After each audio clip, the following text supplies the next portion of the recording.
Are you ready? Oh, yeah! Strap yourselves in for the Gaming Hub.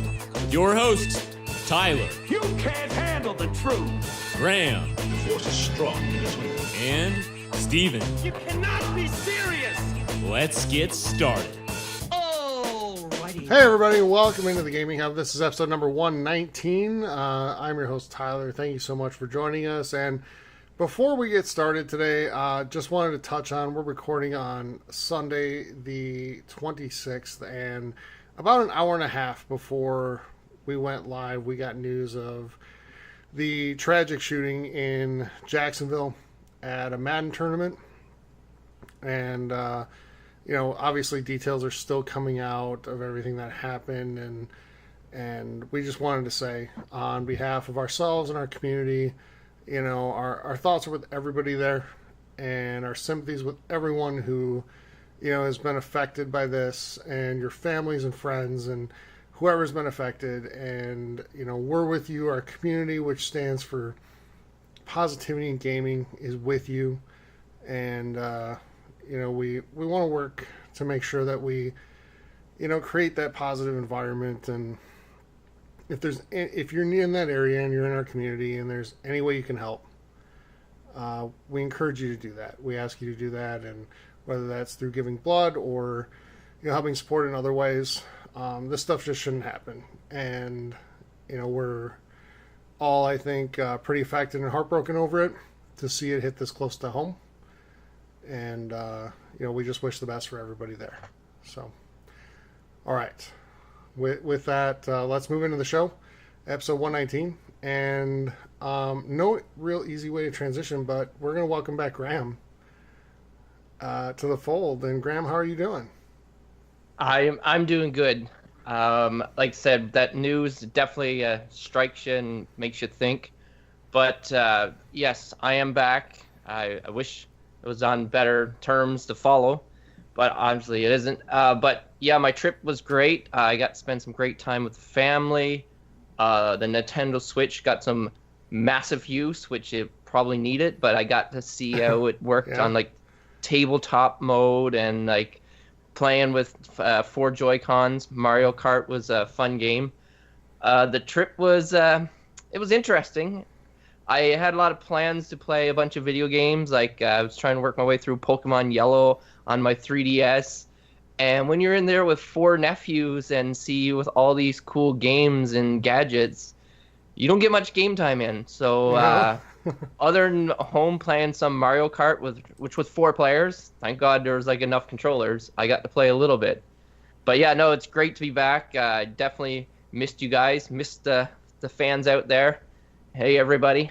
Good to see you guys stuck around while I was gone. You guys were like, well, Graham's not here, I'm leaving. But no, I'm back. Like I said, thank you for waiting for me to come back, and it's good to be back, guys. How are you two doing? Well, and Graham, you're probably the only one who really played anything this week. Much of anything anyway. Yes. It was kind of one of those weird situations. We normally record on Fridays, sometimes Saturdays, but both Steven and I got struck by different ailments this week, and that's prevented us from doing a lot of what we normally do games wise. But Steven, I want to say hi to you, welcome, and what have you been up to? Hello. Yeah, like you said, I got struck with a pretty severe ear infection. Started on Wednesday, but I wasn't sure if it was just I wasn't sure what it was, and it wasn't until I woke up at 3 a.m. on Thursday that I knew for sure. And so that's been fun, keeping me up at night, just being a general discomfort / agonizing pain, depending on the time. So that's been fun to deal with. So I have played actually some games, to try to keep my mind off of it. And I started playing Divinity Original Sin 2 again. I played it on the PC, but it's coming. It actually releases this Friday. Mm-hmm. Spoilers for our release section. But I have it on the preview program. You get the first act, which is a good 20 hours. It's really more than that. Just depends on how fast you work through it, or how good you are at it, to be honest. So I've been playing that. So I have played a lot because there's been nothing else to do. I watched movies and played games and sat on my recliner and really haven't moved off of it for like the last 3-4 days because I just couldn't. Yeah. I hear you. It's safe to say I did enough moving for you guys because I got a little bit of confession to make. I am obsessed with Pokemon Go. Now, there's other people that are more obsessed, but I've been walking almost 10 kilometers a day to hatch eggs, catch Pokemon. So you guys don't need to do any walking. I've done it for you. It's all good. All right. So, yeah. I mean, real quick, the illness for me came at the perfect time, though. It's like the one, 5-day gap I get a year where I'm not in school and I'm not working because the place I work hasn't started their school yet.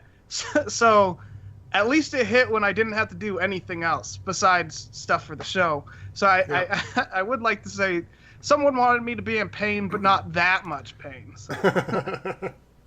So awesome. Well, glad everybody's finally back together. We went through a few Took weeks. a while. It did. So, and we're glad, Graham, we're glad you had a chance to get away and have a good time with family and friends and whatnot, and kind of enjoy that time. But talk to me about Pokemon Go, because you were away from it for a while. You've recently gotten back in, and you've kind of gotten all back in. Yes. So talk to me about that. So, yes, I went home, and I'm like, yes, I'm going to go to this Pokestop or this gym every day because every town has got to have these. Nope. My small town, no gyms, no stops, no anything. So, anytime somebody was going up over the road, that's how we say back home, we're going up over the road, I'm like, ooh, there's Pokestops and Pokegyms up there. So, I would go, no matter what they're going for, don't matter. I'm like, I'll just go. Because I want to keep you company. But on our way, if you want to stop in where I tell you, that'd be great. So yeah, no, it was quite different being there, and basically I was just getting into it too before I went on the trip. So when I came back, I think I've been making up for it. My one goal was to evolve before I go too far down here, my Magikarp into a Gyarados. And being surrounded by water, which Newfoundland is, it enabled me to get those type of Pokemon. So I got the last one before I boarded the ferry to come back to the mainland of Canada. Mm-hmm. So it was worth it for that. But other than that, most of the action is up here. There's tons of raids going on. I've realized how I can connect with other people, and there's a huge Pokemon Go community. So I'm guessing all these cities have it. You just need to find it. It's on Facebook and stuff like that. Do your research, and you tackle those raids with many people, and you can get some great Pokemon. But you kind of have to do that because some of these bosses you cannot take them on by yourself. So you got to get out there and reach out and friend some people. And it definitely encourages you getting out there. The weather's great, so this is a great time for it. So Graham, two things. One, you've told us, up in Canada, you have kilometers. So you get home from work and then you go out walking. Yes. And what's the most kilometers you've put in on a day? Yesterday, I walked 14 kilometers. Wow. So that's impressive. Yeah. It's 1.6 miles. Mm-hmm.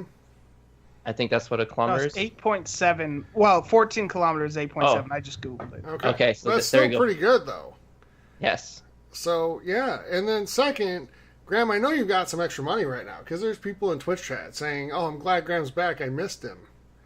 So, you've been paying off some people. But, we're glad you're back. And, me and Steve kind of held down the fort while you were gone. But, glad you're back to offer, all of your opinions, unbiased opinions about Nintendo and Fallout and everything else. Yes, and while I was away, I was listening to you guys, and I don't see that I have to do a lot of damage control. You guys weren't just attacking Nintendo and Fallout, so I figured you guys did a good job. So we did okay. Good work, guys. Okay, yeah. Yep. Did we make it? It would have been a little bit better if I was a part of the conversation, but I couldn't be. So you guys were adequate for sure. Okay. Sounds good. So everybody out there, if you'd like to join in the community, we'd love to have you be a part of it. And the best way to do that, there's a couple different ways. You can go to Facebook and look up the Gaming Hub forums, join that way. You can come on over to Twitch, where we're broadcasting live right now, and look up TXH Gaming Hub. You can follow us there. From either of those places, you'll get a link to Discord and take part in our Discord community, which is great. We've got a lot of stuff going on there. We have a lot of community events starting here in the next few weeks, guys. And the only way to join in on them is through Facebook or Discord. So please join there. Everybody listening, if you want to be part of the community and take part in those events, best way to do it is join Facebook or Discord. We also have a YouTube channel. Steven, you just posted a video live that was a patron exclusive until today. Yes. So tell us a little bit about that. And first of all, our YouTube channel is the Gaming Hub Podcast, but go ahead and tell them a little bit about that. Yeah, real quick. So I made a video about top 5 open world games on the Xbox. And as Graham so kindly pointed out a few days ago, the video was I think mono, I think is right. Yes. And it only comes through one part of your headphones if you're wearing headphones. So it doesn't sound so bad on the phone, but it does sound a little weird if you have headphones on. So apologies for that. I'll get that fixed going forward. But that was my first time doing something like that. So there might be a few errors editing-wise, but definitely give it a check out. You probably disagree with some of my games I put up there, but that's okay. That's allowed. Remember, it's okay to disagree with Steven. Sometimes he, especially when he talks about movies and stuff like that. I've never been wrong about movie opinions. Oh, my goodness. Never. Okay. We won't go down that rabbit hole, though. No, we're not going to. We got a whole show to get through here. That's a deep rabbit hole. Yeah, it is. Terminator 2 is awesome. I feel personally attacked right now for my just correct opinion. But again, that YouTube channel is the Gaming Hub Podcast. We're trying to do different types of videos, and there'll be more and more of them coming up where rather than just doing Let's Plays where it's kind of like a YouTube version of a Twitch stream. We're instead trying to do things like, top 5s and digging into different games and talking about what we're looking forward to, things like that. So we hope you give that a look and hit subscribe on YouTube as well and support us there. And if you want to support the show, there's a couple different ways to do that. We've got Twitch. You can head on over to Twitch, and if you're an Amazon Prime member, you get a free Twitch Prime sub to use every single month. And if you choose to use that to help support us, we'd really appreciate that. And if not, use it on someone. Help someone grow, get better, grow their channel, and achieve their goals. The other way is we have a Patreon page. We can head on over there, patreon.com/gaminghub, and take part there. We want to thank all our new patrons that have taken part in the last few weeks. You're helping us achieve all the things that we, look forward to doing for the community here in the next few months and years. So with that, guys, anything else before we head into news and get this thing kicked off? Let's do this. Let's do it. Okay. So Silence says yes, and we'll go.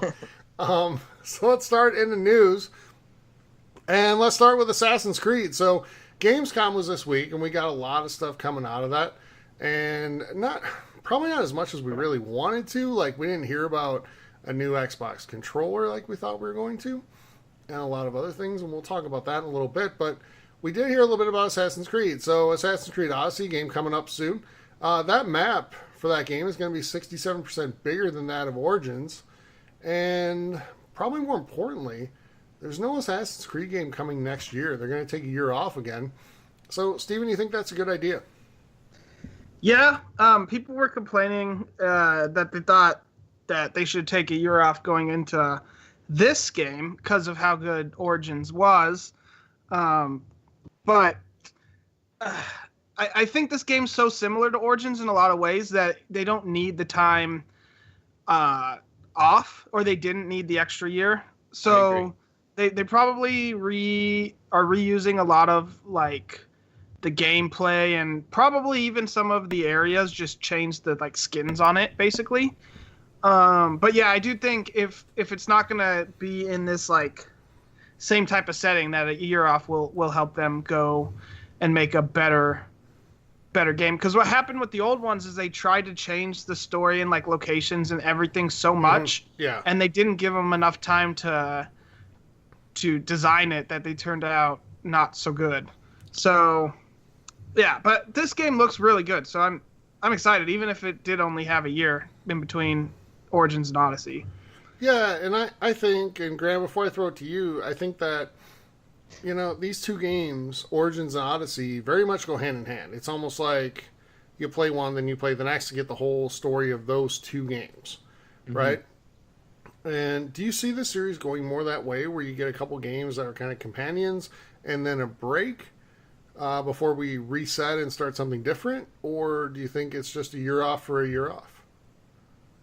You know, I think the way Assassin's Creed is doing it, if they're going to do it this way, it's a better way of justifying putting down two games back to back. Because, like, if they're going to do like a total different like story and world and all that stuff, and they're just going to put out year after year, then it's basically going to be kind of like how it got before. How it got stale, or you're doing the exact same stuff, but it's a little different, but not that much difference. So I think how this is kind of like a sequel, which I don't know if it's technically a sequel, but basically you can look at it as that. And yeah, like, I think this is a good way to do it, and then they don't have to worry about having to like start from the ground up and then it just being the same thing over and over. So I think they'll see how the second one plays out, and if it sells really well and gets really positive response and stuff like that, they'd be like, okay, let's take off another year and come back and maybe do two games like we did with these two. So I think this is going to be kind of like the test of waters and see how it works out. But I think people would rather much see this than like 1, 2, and 3, and then 4, and just keep going with like that, right? So I'm definitely looking forward to it. I did buy the last one, Origins, but I didn't like put much time into it. But I was really enjoying it, so I could see how people like are happy with this decision. So hopefully it does well. I think it will. Yeah. So Steven, same question to you. Like, do you feel like they should have a complete departure after the year off and go into something totally new, and continue to do this sort of back to back where the games kind of connect in some way? Yeah. Well, it really just depends, to be honest. Like what they're trying to do. I think Origins, as much, I didn't love it like everyone else, and I think it had more to do with the combat, and I missed the like hidden blade, because you don't have it at the beginning, and I'm trying to avoid spoilers here. Yes. But you don't start off with it. I'll just say that. I don't know if you get it later on. Anyways. Okay. Good talk. Good talk. All right. I missed having it, and that, like, you know, choking someone out is not the same. And when I play Assassin's Creed, like, I loved the hidden blades aspect, and like 2, when you get the dual hidden blades, like, was awesome, and it's why Assassin's Creed 2 is one of my favorite games in the series. And so they went back to its roots, I'd almost say. And I don't necessarily know if that was just because they took time off. I think they took time off to, like, you know, come up with how they're going to go back to, like, what made Assassin's Creed fun to play in the first place, and then kind of went from there. So I don't know. I think I don't know. I really don't know. Okay. Fair enough. I'd say it probably would be okay if the games were similar, if they started doing them in like pairs, or even trilogies. Though, in a lot of ways, sometimes the third game does get stale just because you've kind of done the first two. Basically, Arkham Knight is an example of that. Yeah, I can go with that. I mean, I liked Arkham Knight, but I definitely see why people, you know, feel the way they do, because Arkham Knight was definitely a step down from Arkham City in a lot of ways. Arkham City was the crown jewel of that trilogy. But no, I disagree. Okay, Asylum. well, that's fine. But I say Asylum was, but you see my point. Like, 1 was great. Yeah. 2 added to it. Yep. I don't think it reached the same levels, but it was also very good. And then Knight kind of missed the mark. Well, I think 3 in just some- tried to bring the Batmobile in a bigger way, and it basically turned it into, like so many people called it, Tank Simulator.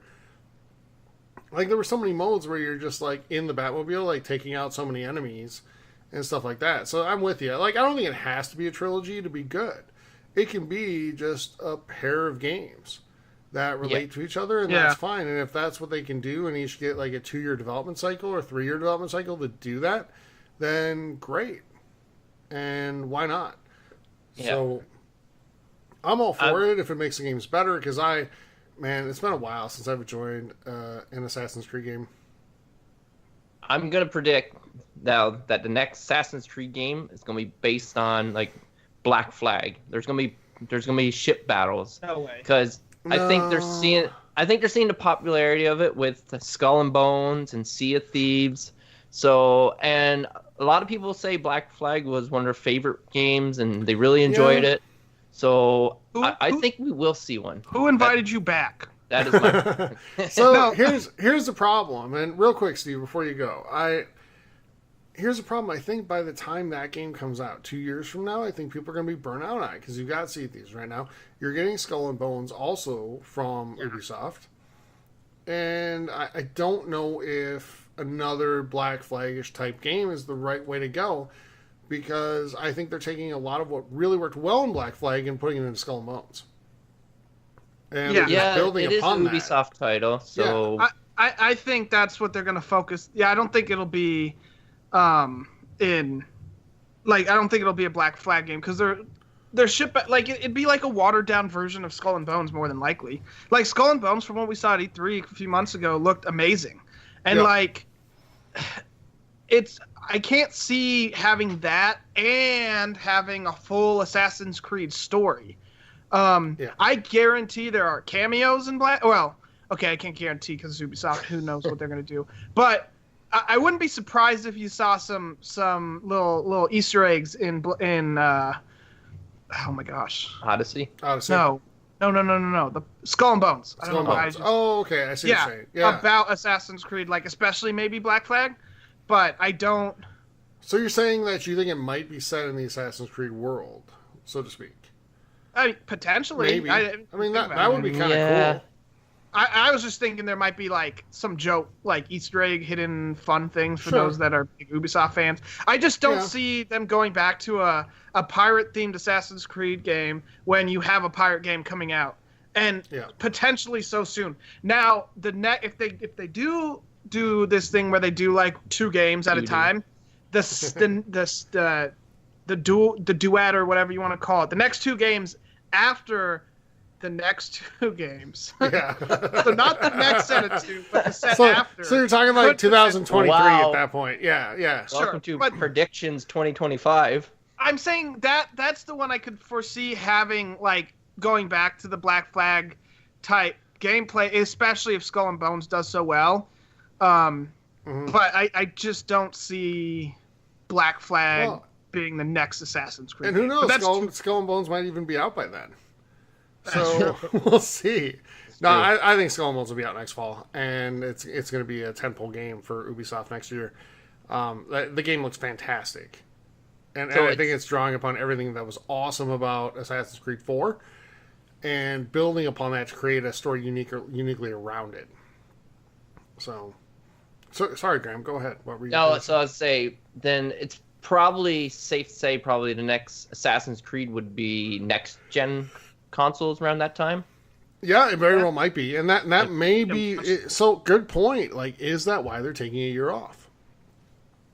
Is it to develop on the next gen tech? Yeah. Is it to take 2 years to develop on the next gen technology? That's a really good question. What do you think, Steven? Well, I guess he proved that he deserved to be back there with that. That was like a good addition. I'm like, I gotta have something. That wasn't even about like Bethesda or Nintendo. Yeah. I'm really proud of you. No, I think you're right, Graham. I think you're absolutely right.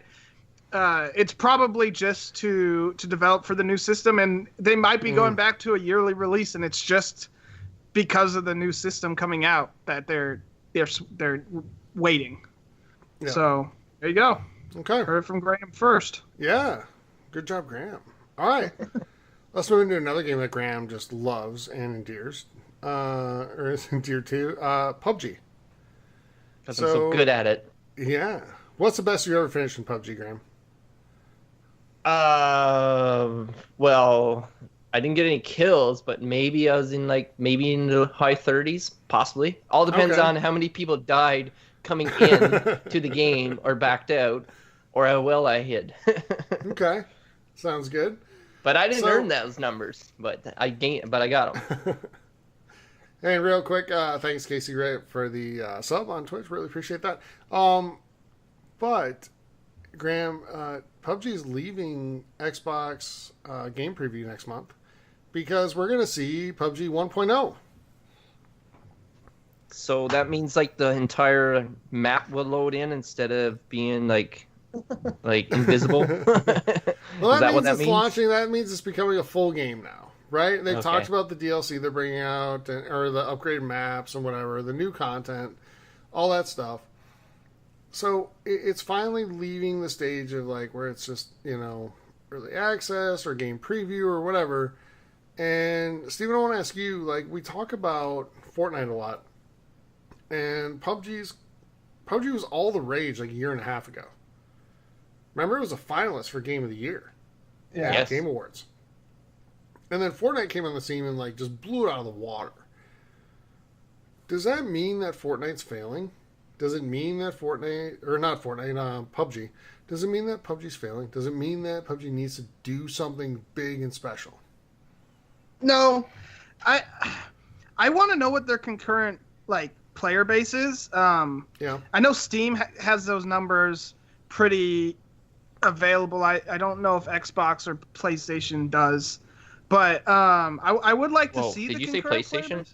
Game's not on PlayStation. I know, but I was just saying in general right. PlayStation and Xbox don't necessarily have their concurrent player base. Sure. Anyhow, I would like to see the concurrent player base, but I still think there's quite a few people that are playing PUBG, and the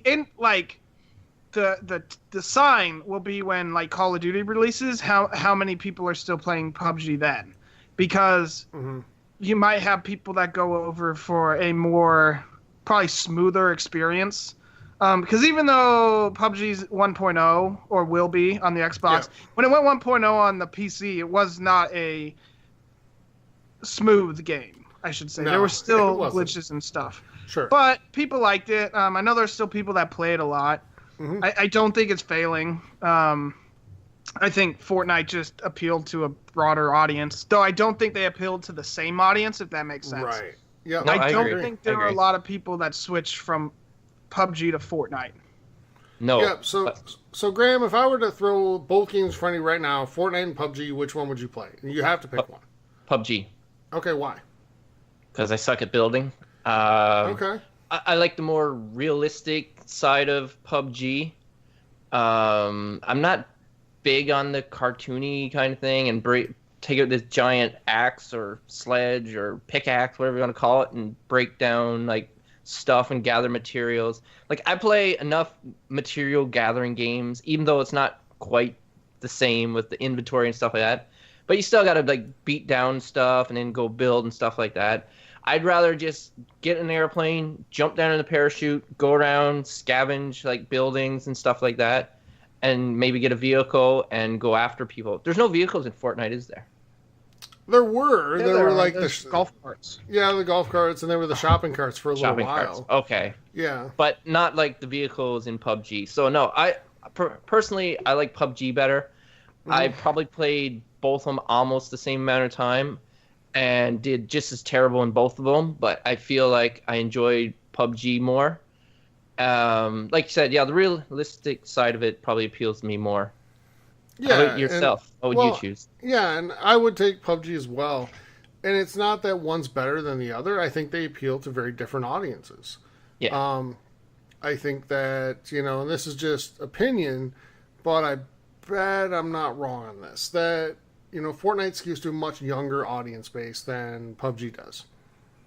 And I think that the, lack of a better term, cartoonish nature of Fortnite plus the building, plus the just phenomenon that it's become, not to mention the free-to-play aspect of it all, which is huge. Your friend can easily get that game. It's not like, oh, my mom will buy me that game, or I'm hoping to get it for my birthday. It's like, okay, I'll go home and get it, download it. Yeah, plus the fact that it's become like this Twitch phenomenon, right? It appeals to that younger base of player. And I think that that's awesome and good for them and great for Epic. Like, they've found a gold mine, and good for them. And they continue to update the game constantly and add new stuff in and make it a new experience, and good for them. And good for all the people that love it. PUBG, I think, is a different experience for a different kind of player. And Steven, I think you hit on something. I think PUBG is much more threatened by Call of Duty Black Ops 4's Blackout and potentially Battlefield 5's Battle Royale mode than they are by Fortnite in terms of taking their player base away. I agree. Yeah. Because I think they appeal to very different players. So, Steven, like you, where you work, like your audience base where you work is decidedly younger. There's a lot of interest in Fortnite there, isn't there?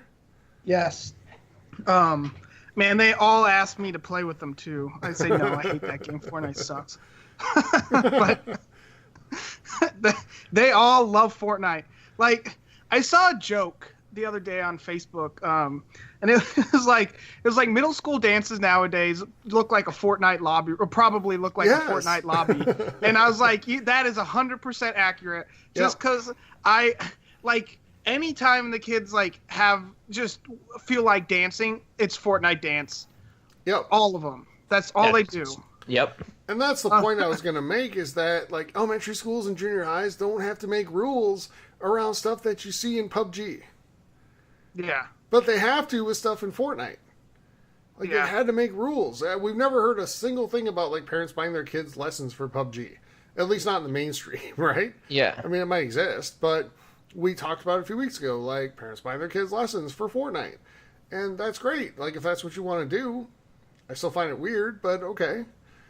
And, but I think it's a different audience, and it's a different, I think the only thing connecting the two games is that they're both Battle Royale. Yes. Otherwise, they appeal to totally different groups of people. And I think that PUBG is under much more of a threat from Call of Duty and Battlefield. So, Steven, I want to ask you, like, do you think this rushed them to go 1.0 before those games come out? And do you think they're in trouble from those two? That's interesting. I feel like at this point they were probably ready for 1.0, but I do think they might have gone into crunch, as those of you who have listened to Blood, Sweat, and Pixel, or Blood, Sweat, and Pixel episode have heard. They probably did go into crunch to get it out a little earlier. So it's hard to say they did it only because of that, but I bet that was one factor of it. Now, whether or not it's in danger, maybe. Good answer. Like Graham was saying, that PUBG is more realistic, and it's probably going to be more realistic than even Call of Duty's stuff. I know people say Call of Duty isn't that realistic, and in a lot of cases it's not. I mean, it's a video game, so it can't be realistic. Because Battlefield 2, you don't respawn in real life. Cough, cough, Battlefield fans. But, and I don't think Battlefield's Battle Royale mode is like a staple in that game. I thought it was just, the last I heard, I thought it was like a sudden death mode. Yeah, like the last stand tied. Or whatever. Yeah, so people that only like to play Battle Royale modes, it's tough. Like, again, Call of Duty is probably a little less realistic, and if they actually announced Battlefield 5 Battle Royale. It's going to be something that comes later. Yep. It'll be something that comes later. Exactly what that's going to be and how they're going to pull that off. Well, and I think that'll kind of go into the story that we talk about in a couple stories from now when we go into Battlefield. But they do have a plan for like long-term ways of keeping the content coming. And I think that Battle Royale is part of that. And we can talk about whether or not that's a good decision when Call of Duty is going to have it on day one.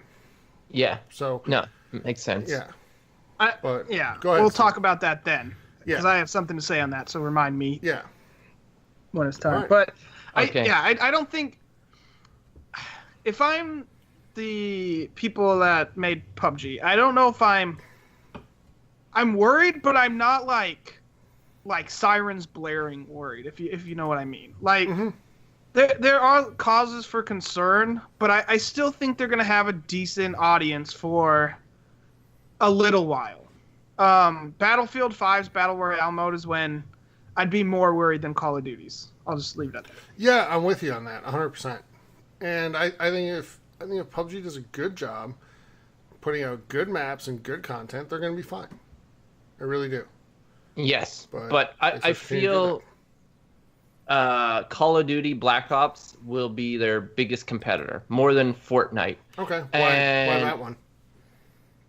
Because like Call of Duty has the mass appeal, it has the fan base, and like I think people really like the battle royale of PUBG, but then when they see like their favorite franchise like is coming out with battle royale, they're gonna jump in on it, and if it's a great experience, and maybe if they even win, like they'll be like, well, forget PUBG, I'm just gonna play this one. I can see that happening. So, but like, yeah, go ahead. PUBG Graham. was built from the ground up to be nothing but like battle royale simulation, like as close as that. So yeah, it all depends on how well it's called Blackout, right, for Black Ops. Yeah. Yes. Yeah, it all depends on how well Blackout is received, but I do feel that PUBG will lose some of their fan base for Blackout for sure. Well, we'll know how well it's received in 2 weeks when the beta comes out on the 9th for PlayStation. But if I have something, I have a counterpoint to that, Tyler. Yeah, so I just, really quick, before you go, I just want to see if you agree with this, Steven. I personally find the pace and the mechanics in Battlefield to be much more similar to your PUBG, especially pace-wise, than anything else, than Call of Duty is. Well, And I wasn't doing a if that's what you were comparison for Battlefield. But that's why I think that Battlefield's a bigger threat to it. But Steven, go ahead. Well, I was going to say, Graham, you assumed something, and I think you assumed it wrong. I think the Call of Duty crowd, the people that like Call of Duty, are playing Fortnite and not PUBG. Because Fortnite plays more like Call of Duty does. Just with the speed of the game, the like feel of the shooting. Yes, there's building, so that's kind of new. But I mean, it's anecdotal evidence at best, but I know a lot of people that love Call of Duty that also love Fortnite. And I have a feeling the Battlefield crowd did gear more towards PUBG just because it felt more similar. Because I think there are people that like the slow, quote-unquote realistic gameplay that like Battlefield and PUBG has to offer. I think those are the two comparisons. I think Battlefield compares more with PUBG and Call of Duty compares more with Fortnite. Now, Fortnite has the benefit of just having a lot of people that, you know, don't pay $60 to play the game and they want to play like because it's free, so they're not going to upgrade. But I do think a lot of the Call of Duty players, while they're waiting on the new one, Black Ops 4, we're playing Fortnite. Yeah, I'm with you on that 100%. So, I mean, time will tell. We'll see. So, but essentially, if you were in early on PUBG on Xbox, the game will be 1.0 next month, and it'll be out of game preview. So, you'll have the full game. Yeah, the price isn't going up, right? Like Happy Few did? Well, it's in preview, right? So if you already paid for it. Sure, but I mean, for those that didn't, because like Happy Few. No, I don't think it is like going up. 25, and then 25 or 30, and then the game comes out at 60. Granted, that was like way longer wait, but wasn't that the purpose of the preview program? You pay for it at a discounted price, and then when it becomes full price, then you don't have to pay for it. No one else. Well, Steam only gives you like a 10% discount for early access. So it's up to the developer what they want to do there. Yeah. But wasn't Ark Survival like that? Yeah, but like Ark put it in a preview long before they went to full release, and just like We Happy Few did, and We Happy Few, like the preview edition was a totally different game than what came out, you know, at the end. And I would still argue the end game is not a $60 game, but that's a different conversation.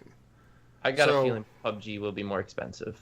Maybe. I forget how much I paid for it. Was it 40? I don't remember. I think it was. Well, it might have been for you, Canadian. Yeah, for but, Canadian. I think it's I think 30. it was 30, wasn't it? Yeah. And I don't think it got more expensive on Steam. So I don't know. I guess we should have looked, but I haven't seen anything about price increase. But yeah, we'll see what ends up happening with that. But We'll know soon. Let's talk about something that might be a good deal for a lot of people. And that's Xbox All Access. So not officially announced at Gamescom, but we heard rumors like running wild about this starting on Monday and throughout the week. So Xbox All Access is a program that is rumored to be a monthly payment service. So think about like when you get a new iPhone and you go through whoever your provider is, and they're like, okay, you want the iPhone, X, whatever, it's like $30 some a month tacked onto your phone bill. That's what Xbox is looking to do here. And it includes an Xbox One S or X, Xbox Live Gold, and Xbox Game Pass, all inclusive for a set dollar amount. And according to the information that we have, it's $22 a month for the S and $35 a month for the X.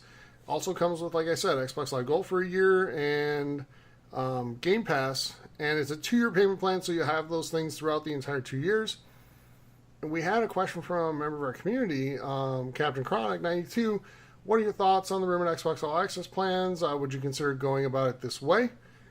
And he does mention you'd save like $20 on an X overall over 2 years. I don't think it's about... they're not catering to me with this. They're not catering to you either, Steven or Graham.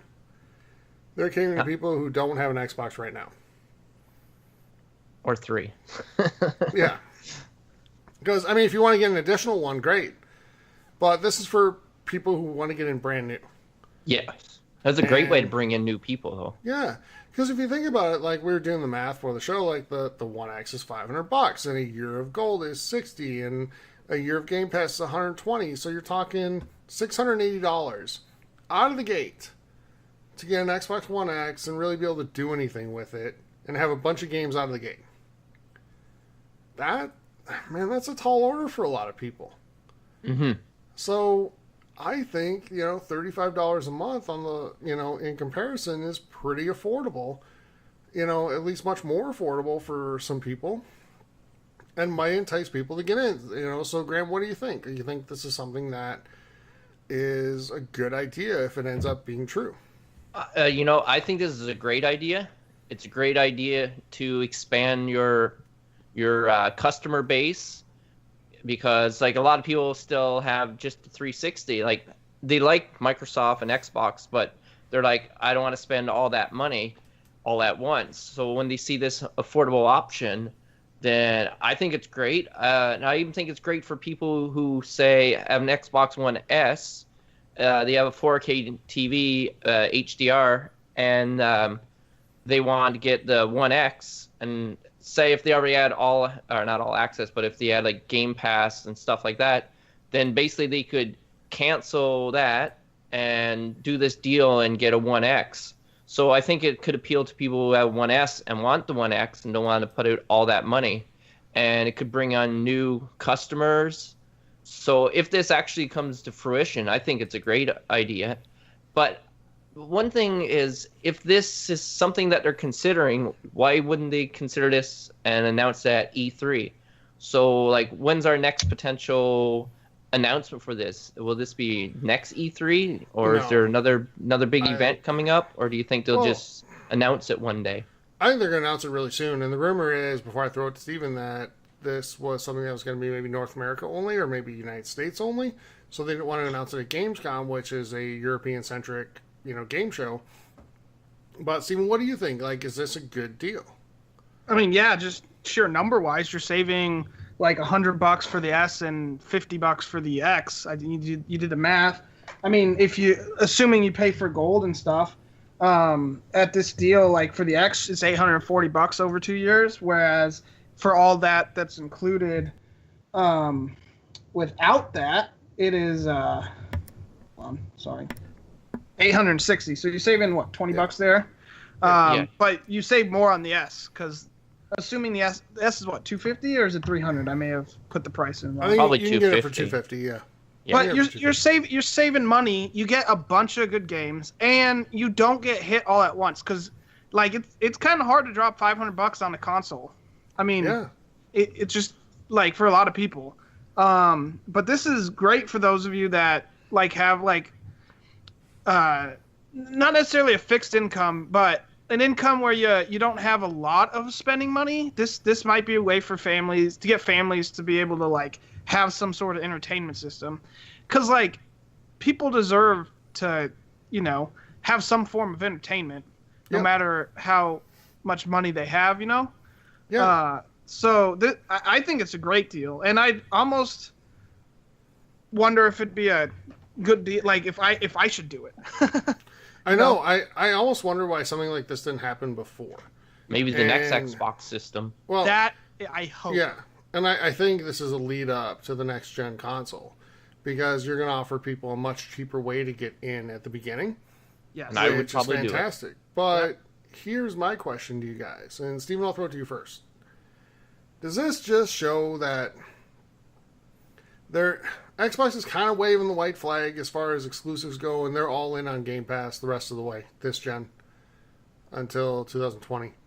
Well, I think E3 was showing waving the white flag. I mean, but it kind of was, but is this sort of the nail in the coffin in that argument? Is it just like, hey, we're all in on Game Pass, that's our thing right now? It's we can get people in at a relatively low barrier of cost, and you'll have a bunch of games available to you to play with, unlike having to buy a console and then, the live service and then games on top of it for $60 a pop. Now you can just get in for this monthly price and have, a ton of games, over 100 games available to you from the moment you boot it up.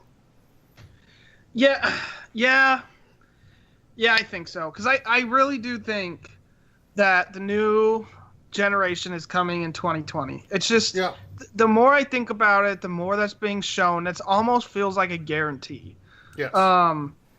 And as someone in Twitch just pointed out, they did purchase 5 studios they showed they purchased 5 studios at E3, but none of those studios are going to have games ready by the time they're going to have games ready for the next system. Yeah. So yes, This is the nail in the coffin for this system. This is a test, in my opinion, for to see if this gets taken advantage of well, which I have a feeling it will be. Because people, I think, would rather pay like $35 a month over $800 at one time. Well, it's not really $800 because you're not paying for 2 years of gold and 2 years of Game Pass at the same time. But I think this is a test for the next Xbox, like you kind of hinted at earlier. And if this goes well, I was talking to you this week about it. If this goes well, I could totally see them having this for like next generation's Xbox. And I think they'd get more sales than Sony if they did it this way, because it's a way to get a new console without having to drop $600, assuming that's five or 600, which will probably be what the new consoles cost. Yeah, and how smart are they for using this time? They know that in terms of like sales versus, units sold versus units sold, they've lost this generation. It's not a failure for Xbox, but they're not going to catch Sony and whatever. It's fine. But congrats to Sony for all their success. That's awesome. Good for them. But at the same time, what better time to test out this stuff to set up to have a successful launch of the next gen?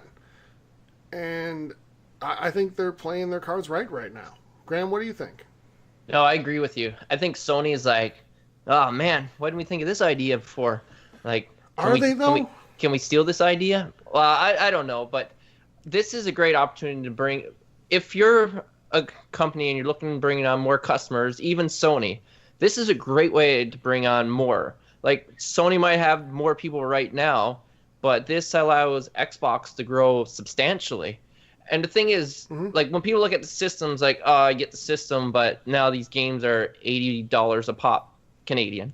And now they have Game Pass. Like, Game Pass is like, okay, so I pay just this much a month or whatever, and then I get access to just a ton of games and new releases as well. So they have the games to back it up, and they have the system.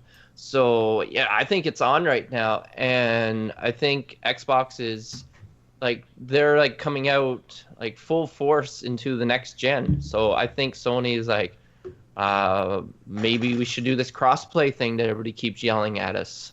I think Sony's gonna have to do a little bit of damage control. So I'm curious to see how they respond to this, because it seems to be all Xbox right now. They do, but they don't, because public, all the stories can say one thing about Sony, but at the end of the day, when the sales figures say something totally different, the Sony doesn't care. Yeah. And I don't blame them for not caring. They shouldn't. If they're still just crushing everyone else in terms of sales of consoles, why should they? Sorry, Steven, go ahead. I think they really do have to think, though, we're getting a little far ahead here, but if Xbox keeps this going for the new generation, Sony definitely has to think about adopting something like this. Because I don't know if you can compete, especially if Microsoft has the games. Because that is what's needed. That you need to have games on your system. And Microsoft hasn't had that in a couple years. Nothing really that makes you, I need to buy an Xbox. So if they have the games, though, coming on the new console, soon in the launch window, kind of basically what the Switch did, where you have two really 10.0 games, and you can make some arguments that one of them didn't deserve it, but I'm not going to do that.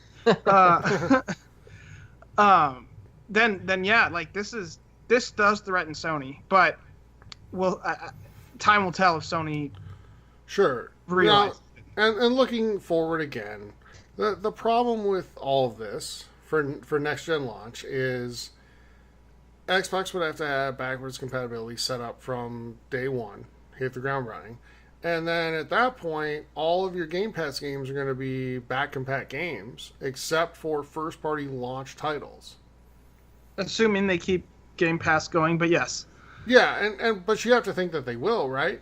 You have to think that as part of this, if they continue this type of service in the next generation where you can have the monthly fee, Game Pass would be part of that. Yeah, and backwards compatible will be right away. I'm 100% sure. It would have to be, wouldn't it? Because they've been pushing that. That is their game plan. That's how everything going forward will be backwards compatible. So, that would be such a misstep if they did that, but I don't see that happening. I don't either. But I'm with you. But what I'm saying is that there'd be a really limited library of new gen games for the first 6 months. And really the appeal of this would be in terms of the lower price versus that high sort of barrier of entry, of $600, $800, whatever it is, for the console plus Xbox Live Gold plus Game Pass or whatever. Yeah. And I know you can get Xbox Live Gold monthly, but that ends up costing you twice as much if you do that. So there's that too. So, but I think all in all, it's a really good offer by Xbox. I think it's a good olive branch to the gaming community, and hopefully people take advantage of it. And first of all, hopefully it's actually announced, right? Yeah. and they actually do it. Yeah. But if it is, hopefully people take advantage of it. So, all right. Onto a game that's had some struggles, even though it looks really fun, guys. Battlefield 5. We were all really impressed with gameplay from this game when we saw everything we've seen so far. And even Steven, who is, you're not a Battlefield guy, you're more of a Call of Duty guy, but you've even said Battlefield 5 looks fun. It did look fun during the trailer. Yeah. So EA and DICE have a contingency plan for Battlefield 5 if the game does not sell well out of the gate. And that includes lots of new content, etc., to keep the community engaged. And I think that Battle Royale is part of that. But this is all on the heels of the reports this past week of Battlefield 5 being as much as 85% behind Call of Duty Black Ops 4 in terms of pre-orders. So what do you think about them having a contingency plan? Is that, obviously it's good. Yeah, there's nothing wrong with having a contingency plan. No, but is it enough? Well, it's hard to tell, but you're talking about introducing Battle Royale. So it's basically, if they do really well, they're going to be no, we're not going to release the battle royale. So I don't know if it's actually a contingency plan or this is things that they're going to do anyways and they're calling it that. But me personally, I have not pre-ordered either one of those games, but I will be getting Battlefield 5. I don't know when I'll be pre-ordering it. So I'm sure there's a lot of other people out there like me as well, where you don't feel like it's necessary to run and scramble and pre-order it right away. So I'm not worried. I don't think Battlefield, I don't think EA or DICE should be worried, because this game is a great game, and it proves it. I know when it first releases, sometimes there's issues and stuff like that, but they do get it right eventually. Hopefully they get it right away this time. But I have no intentions of getting Call of Duty over Battlefield. If I do get Call of Duty, I guarantee you I will have Battlefield before I do that.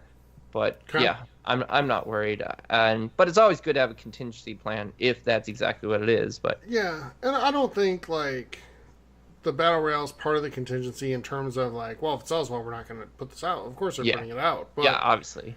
It's more of a, here's all the stuff we're going to have to offer to keep people engaged and keep people wanting to get the game. Steven, I know there's a lot of factors going into why Battlefield pre-orders are lower. We're not going to debate all that, but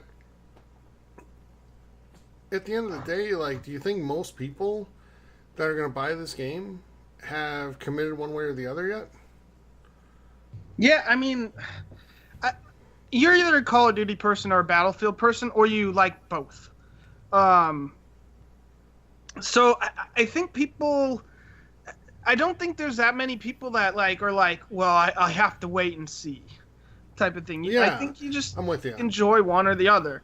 And I think I have no data to back this up besides my own like evidence, my own anecdotes. But like, I wonder how many people pre-order games anymore. Because it seems like GameStop, you know, has gone even away from selling games to selling merchandise. That's a GameSpot. I'm sorry. Yeah, GameStop. Amazon now has canceled their like 20% bonus in lieu of like a $10 credit for select games. Best Buy got rid of their Gamers Club. So I wonder if these pre-ordering games just don't seem as important to me. Like I basically switched to all digital.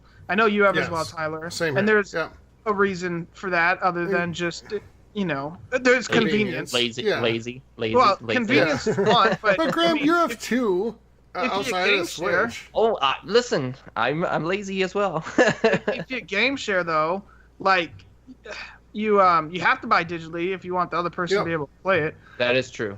So, but if you're selfish like me, but when and Battlefield didn't really have a benefit to pre-ordering. At least not. It didn't seem to be. I mean, there's a slight one that we'll talk about here. Cause I know GameStop and has sometimes they have exclusive for pre-ordering. Yeah, that's not much. It's like a gun skin or something, right? Yeah, the cosmetic stuff means absolutely nothing to me. Yeah. Like that, you know, and I might be the minority there. I don't know, but I know that you get the beta 2 days early if you pre-order the game. You get it on September 6th September 4th if you pre-ordered, and then September 6th is the start of the open beta. So you get it 2 days early. But that was my thing. Call of Duty's beta was only for those who pre-ordered the game. Yeah. So I'm sure, and knowing Blackout was coming, I bet you they sold a lot of pre-orders because people were just really curious about Blackout and wanted to try it out. So, and then Red Dead, it's hard to compare. You can't compare Red Dead and Battlefield because Rockstar hadn't made a game in 8 years. Yeah, so 5 years, but yeah. Okay, it feels forever ago that. I know it does, but yeah. GTA 5 came out. So, anyways, like people were gonna pre-order that game just because of like that, and you did get some benefit to pre-ordering early. By July 31st, I think you got like extra gear and loot and treasure chests or something like that. And if you're on PlayStation, you get even more. So yeah. But like Battlefield, there's really no benefit to pre-ordering. So it's like I'll just pick it up day one. It doesn't matter, or like the week before. so I can preload it. Like, why do I spend it now? The money doesn't even come out of your account unless you, like on Xbox at least, unless you're paying with like the prepaid cards or whatever. Yeah. So it's like, what's the point? Here's my thing too. That okay, so Call of Duty is one of those unique games where it's one of those rare games that it might be the only game somebody buys all year. And they play it all year long. They play Call of Duty. And, Madden's another one of those, a couple other games as well. NHL. But not NHL. What? Some people buy, that's the only game they buy. Yeah, but some people buy FIFA and that's all they play all year. But those two, stand out. And there's some others as well. So, but what I'm saying is there are people that just look for that Call of Duty game every year and they're going to buy it no matter what. And they pre-order that game the moment it becomes available. There's a guy that I work with. Battlefield's the only game he plays. The only game. And he found out there was a new Battlefield game coming this year when I told him there was a new Battlefield game coming this year. Because I asked him. Because I knew he's a huge Battlefield fan. He plays a ton of Battlefield 1. And I said, hey man, are you excited for the new Battlefield game? And his response was, there's a new Battlefield game this year? He didn't realize the new ones every year? No, every other year. But he's, I think, is symptomatic or representative, I should say, of most gamers. Like, we get caught up, and guys, we're on the inside of this, we're on the other side of it. We do a podcast, we, in our community, are people who listen to podcasts and read all the articles and all that stuff, and they get super involved, right? But that's the minority of people who buy games. And I think that to freak out over pre-order figures, and Steven, I'm with you, I think less people pre-order games now than they did a few years ago. Yeah. So I think that's part of it too. But I think for those staple games, like Call of Duty, people are going to pre-order it no matter what, because that's the game they play. And I'm interested to see what the feedback is out of the beta, because if the beta's fun and it's good, I think you're going to see the pre-orders take off for the game.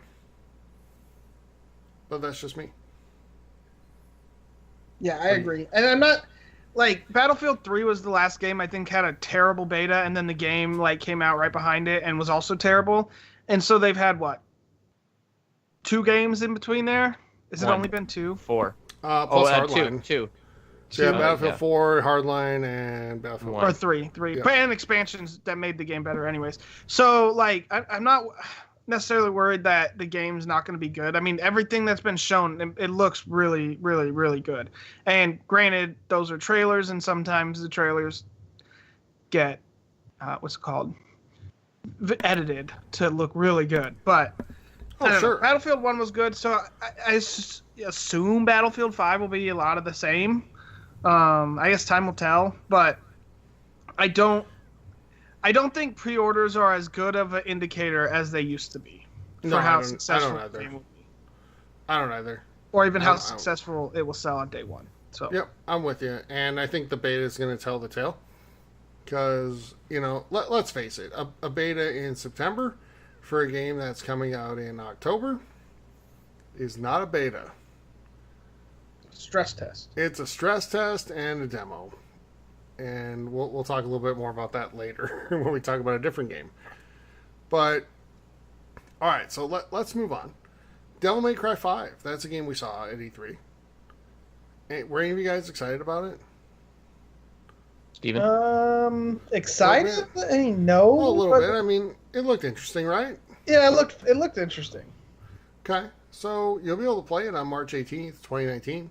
March 8th, isn't it? March 8th, I'm sorry. Did I say 18th? My bad. You did. March 8th, don't worry. 2019. Thank you, Graham. I'm glad you're back. March 8th, 2019, you'll be able to play Devil May Cry 5.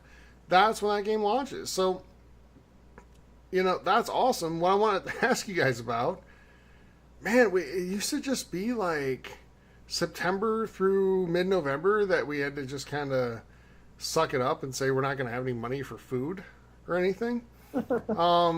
But now, late January through April appears to be the same thing next year. if if you like to play all the games and stuff like that, there's so many good titles coming out in that span. I mean, are we getting introduced to a new thing in gaming where it's going to be 2 different holiday seasons basically worth of big releases? Yeah, I think developers are finally wisened up. Like, the fall is for, like, shooters, Battlefields, Call of Duties, and, like, your big, like, Bethesda titles, slash, like, Rockstar. And the rest of the games, and, like, Ubisoft's, like, big, game, which is Assassin's Creed. But the rest of your studios release in the early parts of the year and spread it out, and you're more likely to have people buy your game for the full $60 instead of on sale when they have money coming in the spring. Because, I mean, so I guess there is Bioware coming out, and a Bioware game coming out in there, but I think they've lost their claim to being one of the big boys with Andromeda. A little bit. But it was their B team, because their A team was all working on this game. Right, that's true, but yeah, I mean, and so I think just they wisened up and realized, if we didn't all release in the same 2-month window, like, maybe we'll get a share of the profits because people will have extra money to spend. Do you think it's a problem where everybody just realized it kind of at the same time? Because now it's like, remember a few years ago we had Sunset Overdrive, which, Steven, you really enjoy. I enjoy. Graham-ish. I enjoyed it when I played it. Yeah. But I didn't play it till, like... But that game got totally buried in the release cycle because it's not a super huge shooter, and it's not a tentpole sequel game. Well, it was a new IP, right? Yeah, it was a new IP. So it wasn't a super recognizable title, and I feel like Steven, like you were saying, those are the games that come out in the fall. So now you're putting these games out like, and I'm sorry, I know Devil May Cry 5, I know that's a big series, but it's not the same. Yeah. It's not the same as some of these other monstrous series that put out sequels in the fall. So I feel like everybody kind of realizes it at once. And now all of a sudden you've got, what is it? You got Crackdown coming out then. You've got your game, Steven. What's that game? Kingdom Hearts 3. Yeah, Kingdom Hearts 3. Sekiro got a release date too for March 22nd. Yeah, you've got Division 2 coming out in that time frame as well, and I know we're missing some. I know there's others. Anthem coming out in that time frame. Days Gone coming out in that time frame. Yeah. Speaking of, Sony was the first to realize it. They had a Horizon release in February. Yes. Actually, well, I don't know if it counted because it came with the console. Or not, it didn't come with the console, but it was on the same day, which is Breath of the Wild. But that was a early or late spring. That was March. March 3rd. Okay, there you go. So early. Well, that was to launch with the console. Right? So I don't know if that counts. But Sony's been like the last 2 years had a bunch of games in the spring. A Persona 5 released in spring. God of War. Yep. So I think they realized it, and everyone else was like, "Wait, why are we being dumb and all releasing in November and October?" Yeah. And so let's all release in March because I know. Yeah. Another in February too is February. Yeah, it's Metro Exodus. Yeah. So it's another one that looks amazing. Like, I don't know if it's for me, but visually the game looks amazing. Yeah. I think I might get that one. So when Steven, you say they all realize, they all realize. Yeah. So it's like when everybody's in one lineup and they're like, "This is going to take forever," and then everybody goes through the other lineup. It's like, well, I know. It's still going to take forever. So it's like fall has been cleared for, Red Dead and Call of Duty, Battlefield, your big shooters like Halo whenever that comes out, Gears of War. Fallout. Yeah, Fallout, those types of games. And then, and Graham, there's Bethesda games that I think would have benefited from releasing in that spring window, like your Wolfenstein 2, I think that would have benefited from releasing more in that spring window, because the first one released late spring, early summer, if I remember correctly, and it did extremely well. And then the second one released in October, not so much. it kind of got buried a little bit. So I think that there's a case to be made for it. But I think, like I said, Stephen, when you said everybody, it was everybody. So I feel like the early part of the next year is going to be just as expensive as like the next 2 months is going to be. What you guys think? No, I think you're right. Yeah. All right. So let's move on. And we have finally, to wrap up news, Bioware, who Stephen you mentioned earlier, they stayed at Gamescom this week. Something that I've been waiting for a developer to say forever. But finally they said it. Because they got asked, like, will Anthem have a beta? And the person for Bioware was like, well, we have what? And they're like, a beta. And they're like, oh, you mean a demo? And they fully admitted that Anthem's beta is a demo for the game. It's not a beta. It's too close. It's going to be too close to release. To actually fix anything in the game, it's actually going to be a demo. And I'm sure they'll do stress tests and all that stuff as well. But they're also having alpha tests that are closed. Once they open it up in a beta, that's a demo of the game. Yep. For everybody to try out. Day one patches where they'll fix it. Yep. I'm really happy to see a developer actually admit that and say, you know what, this is a demo. This is not a beta. Because we see it so much. And oh, yeah. Everywhere. Know, this fall, we're going to see the same thing, Graham.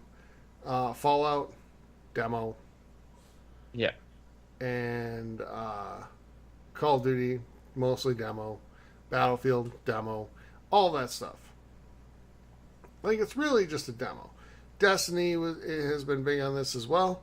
They don't make any game fixes. They just, they test the servers and make adjustments there, but the game is what it is at that point. They're not going to make any massive changes to it. Not without a 6-month delay. So, Steven, what do you think? Are you kind of happy to see this go this way? I mean, not really, to be honest. Why? The betas... Because the beta helps stress test it, and these games always have issues with servers. Okay, and that, like, when you hear demo, that doesn't necessarily mean it's going to be, multiplayer. Because didn't they talk about, like, your world that you're in is your own, and then you go out into the world, and then you play with people? Or, like, the hub, or whatever you want to call it. Yeah, like, the little town is, like, your own. And then, so, yes. I wonder if it will be a stress test, in which case I don't care if it's a beta or a demo. I understand the meaning. It's not a big deal when they call it a beta, even if it's a demo. Because most of the time, these betas are just stress tests, in which case it is a beta, or they just, instead of calling it a stress test, they call it a beta. I don't know why you have such a big issue there with that, Tyler. No. So here's the thing. I'm good with stress tests. I'm 100% good with those. Now, to be fair, though, Sea of Thieves did a ton of stress tests. And then what happened, like, the first 3 days of Sea of Thieves launch? Yeah, but they were dumb in another way, in which they didn't foresee it succeeding so well because of Game Pass. Like, if you could pay $10 to try the game out for a month, like, why would you not? I don't know why they didn't foresee the amount of players. That was really dumb. It was, and it wasn't the only really dumb thing that was surrounding that game. That's true. So I don't know. I bet you it's probably going to be the same thing we saw at E3, like that demo. That, like, I wonder if it's going to be that. So I yearn for the days. I guess why I feel this way. I yearn for the days of, like, the Halo 5 beta, which was a true beta because it happened in freaking January of 2015. And you got to play a couple different game modes, and they made true, and the game didn't come out until October. So they made true adjustments to it, and guess what? Halo 5 multiplayer was really fun. Like, it was, whether you like it or not is one thing, but it was pretty damn smooth. And there weren't a whole lot of issues with it. Like, even Graham got into Halo 5 multiplayer. I did, yes. Yeah. I quite enjoyed it. Yeah. And Steven, you didn't hate it. Like, I know you liked other Halo multiplayers more, but you didn't hate it, right? Yeah, it was better than Halo 4. Yeah, well, a lot of things are. Reach to me was the the pinnacle of Halo multiplayer. Though I know a lot of people say Yeah. Halo 2, but Again, Yeah, they're I'm wrong. nostalgia and Steven rose is right. tinted You glass. know, no, Steven, I'm actually with you on that. I liked Reach multiplayer quite a bit, actually. And, there's something to be said for that, because when MCC came out, how good was multiplayer on that? It didn't work. It didn't work at all. When Battlefield 4 came out, what was multiplayer on that? Broken I don't mess. remember. I didn't buy Battlefield 4. Yeah, it didn't work for, forever. It took them, 6 months to finally say, hey, we have a game that's really good now, And granted, they did a lot to support it. They made it better, and it turned out to be awesome, but it took about 6 months to get there. Yeah. So, yeah, I just, I look back to those days where, a beta was actually a beta, and they used the information to make changes and make the game more fluid and make different things better within the game. But at the same time, I get it. Because now we do a lot of alphas, much more than before. And now the beta is often a stress test / demo, which I'm okay with. I don't, like Steven, I don't want it to sound like I have some super hatred towards that. I don't. I just find it refreshing to hear somebody actually say, hey, it's a demo, it's not a beta. Yeah. So Call it what it is, right? that's all. Unless it started 5 months back or something like that, then maybe you can call it a beta. But when you're that close to launch, you tell it what it is. It's a demo. Yeah. I see what you're saying, Tyler. I got Alright. you. Thank you, Graham. I appreciate you. You're a bunch of old men living in the past. That's why. Okay. All right. Anything else, guys, before we get out of news for the week? Nah. Nah. All right. So that wraps up news for the week, and let's move into releases. And for Xbox, we got Strange Brigade coming out on the 28th. Middle Earth, Graham, Shadow of War Definitive Edition on the 28th. I don't want to talk about it. No? Okay. And NBA 2K19, The Prelude, is coming out on the 31st. Games with Gold, you can get For Honor Standard Edition through the 15th. Forza Horizon 2, last chance to get that game. Through the 31st, it's being discontinued on the Xbox Store due to copyright issues, licensing issues for the different cars in the game. So, man, pick that game up by the 31st if you want it. I will. Well, if you want it free. Too. It doesn't get If you want it listed until free. the 30th of September, but... All right, so you got through the end of September, but free through the 31st of August. Yeah.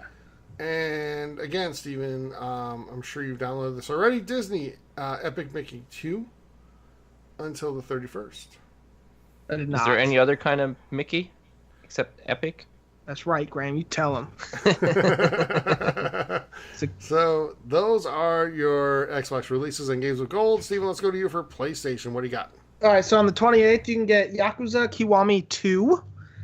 Also on the 28th, Pro Evolution Soccer, or Evolution, I don't know, whatever. 2019 on the 28th. They lost their Champions League, so they don't get it anymore. And on the 31st, the game I talked about in the intro, Divinity Original Sin 2, also coming to the Xbox One. The Definitive Edition is releasing finally, and if you bought it in game preview, you get the full game. And if you want to play it early, you can buy it right now and play it on the Xbox. So there you go. And then for PS Plus game, you get Mafia 3 and Dead by Daylight through the end of the month, or actually a little into September. So you have last chance to pick it up. games. Yeah, they're pretty okay. So Graham, tell us the Nintendo games and the free ones. Okay, so first of all, the free ones. Okay, now let's go on to the new releases. We have Monster Hunter Generations Ultimate, which will be releasing on the 28th. Then we have, which I'm sure a lot of people have been excited for and waiting for this. I'm not one of them because I haven't done the second season. But it is The Walking Dead, the Telltale series, the final season. And that will be out on the 28th. And then, another big game that people are fans of is Rocket League Ultimate Edition, which will be out on the 28th. Get those for your Nintendo Switch. Graham, I feel like Rocket League is a game that's tailor-made for the Switch. I agree. That is a great game to take on the road and just play some have quick you- games. Have you played it on there? I have. What's it like? Like, does it control well? It controls well, but if you're hardcore into playing it on other systems, it takes you a while to get used to like the controls, like the triggers and stuff like that. Yeah. But it does play well, and Okay. the cross play between the Switch and the Xbox, and I think PC. So there's lots of people in the lobbies all the time. So it loads up a lot faster than if you're playing on the PlayStation. Okay, cool. All right, let's move into questions now. And Steven, what do you got for us this week? All right, first question from Brian Richland asks, was there a video game system you wanted but never got? Like Yeah. ever got, eh?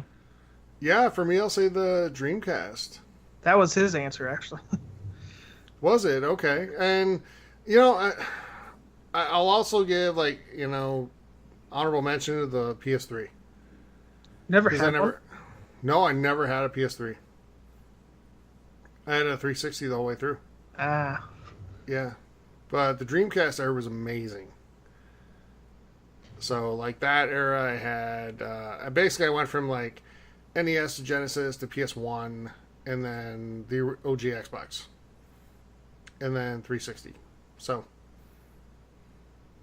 Steven? Well, I guess mine would be the Nintendo 64. My buddy up the street had one when I was a kid. I didn't get one. First console I got was the GameCube. So I did kind of want an N64 to play. I liked playing Mario Kart at his house.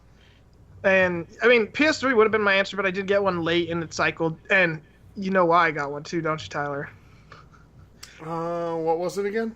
Kingdom Hearts. That's right. 1 and 2 Yeah. HD Of remasters. course it was. Yeah. So that is the answer is so- always Kingdom Hearts when Yeah, Steven asks so, that question. so Steven, real quick, I can't make fun of you because I was a huge fan of the show 24 when it was on air, Yeah.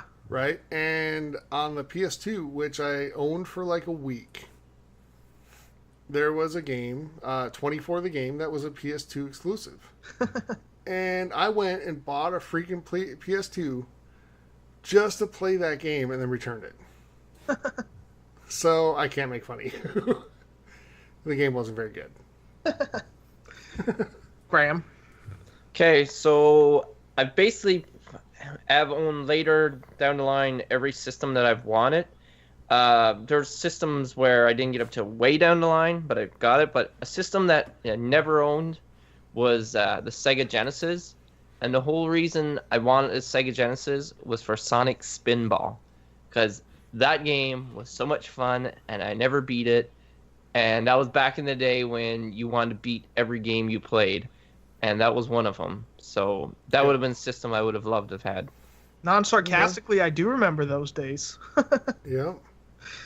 It's times have changed. Actually, I did Yes. forget. I did really want a Wii U, and I've thought about buying one a few times since. Because there's a lot of good like JRPGs on there, and the Legend of Zelda games that came, like Wind Waker, but I just never did. And I guess it's a testament to the Wii U. Just it's so forgettable. But all right, moving on. A Graham-specific question from Detroit Trey. For me, Yeah, you for shouldn't have. you. He said, would you be willing to buy Tyler and myself Fallout 76 if we both promised to playing it to the end with you? Okay, Is there an end, Graham? there is an end game. I assume it means the end game. Like, World of Warcraft doesn't have an end, neither does Destiny 2, but you know when you're at the end game. So as soon as we launch a nuke, I can be like, I'm done. No, you gotta go explore, no, and then you can be done. gotta explore Okay. and Okay. fight some mythical beast that been radioactive into coolness. And then I can be like, I'm done. Yeah, I Okay. guess so. I So don't want to what's hear your those answer? words though. I'm done. Well, I want to know the repercussions of you guys promising and not going through because Then we buy you at a least game. at least one of you guys has a reputation of not completing games. So, Stephen, Tyler. So, excuse me. so I don't have to promise to buy you a game, Graham. What game did I buy you? You bought me Jurassic World Evolution To stream, correct? to stream, correct? Yes. Wait. But did I not stream it? Did I You not? did. Stream? Yes, like 3 times, yes. You streamed I- as much as and I I saw streamed- City Skylines being streamed. I'll explain that. Yeah, I streamed it more than that. Okay, But maybe yeah, once more. You could witness me streaming as a T-Rex, or not T-Rex, a Triceratops tramples down my. And that was my, funny, my, Graham. Like, that my was group. really good. No, it was funny. I I enjoyed it. It's a fun game to learn what not to do.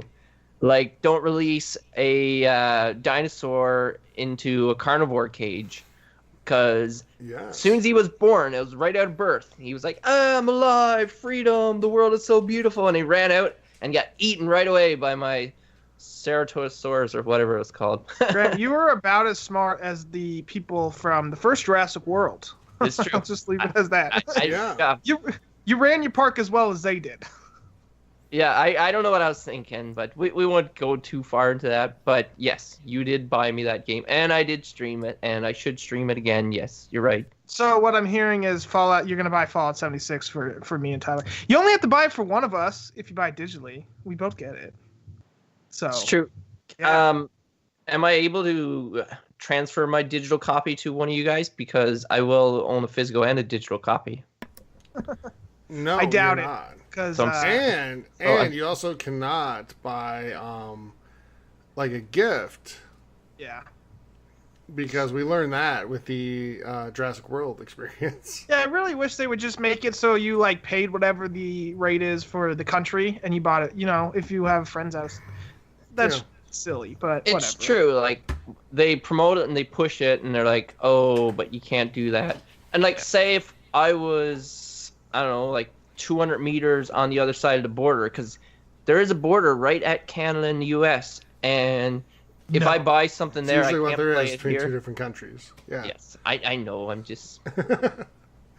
But yes, I hear you. or the answer to the question is, I'm not sure, because I don't know if I can trust. I don't know if I can trust these guys to go to the end, and I'd be like, "Well, I invested in it, and then you guys didn't." So I'll have to think about Yeah. it. Depends if they're nice to me, which that's probably Always. me. So. I've never been mean to you, Graham. Never been mean.